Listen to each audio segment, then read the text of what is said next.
Greetings. This marks the beginning of Chapter 3 of Seth Speaks, The Nature of Personal Reality.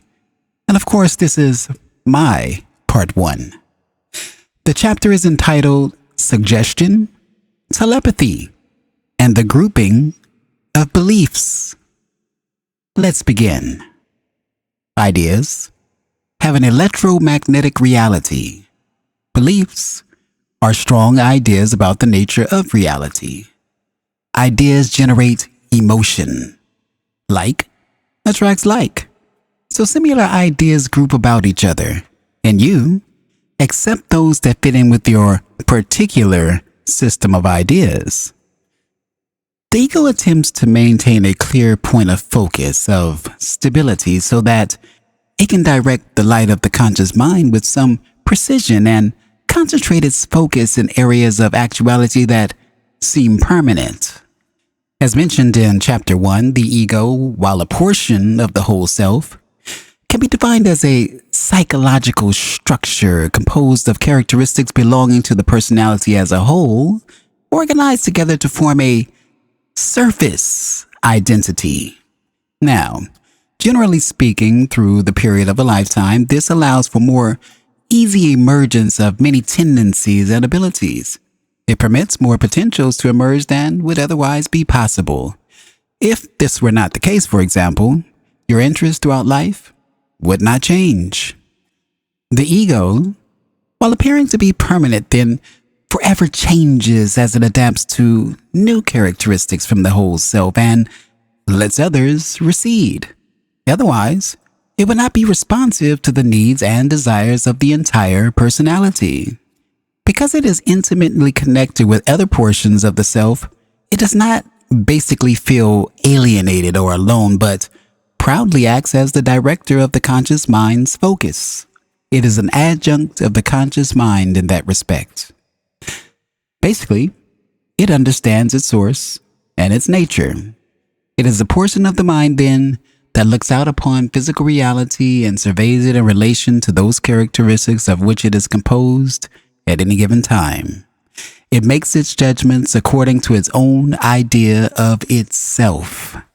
It is the most physically oriented portion of your inner self, but it is not, however, apart from your inner self. It sits on the window sill, so to speak, between you and the exterior world. It can also look in both directions. It makes judgments about the nature of reality in relationship to its and your needs. It accepts or does not accept beliefs. It cannot shut out information from your conscious mind, however, but it can refuse to pay attention to it. This does not mean that the information becomes unconscious. It is simply thrown into a corner of your mind, unassimilated, and not organized into the parcel of beliefs upon which you are presently concentrating. It is there, if you look for it. It is not invisible, nor do you have to know exactly what you are looking for, which, of course, would make the situation nearly impossible. All you have to do is decide to examine the contents of your conscious mind, realizing that it contains treasures that you have overlooked. Another way to do this is to recognize through examination that the physical effects you meet exist as data in your conscious mind, and the information that formerly seemed unavailable will be obvious. The seemingly invisible ideas that cause your difficulties have quite obvious visible physical effects, and these will lead you automatically to the conscious area in which the initiating beliefs or ideas reside.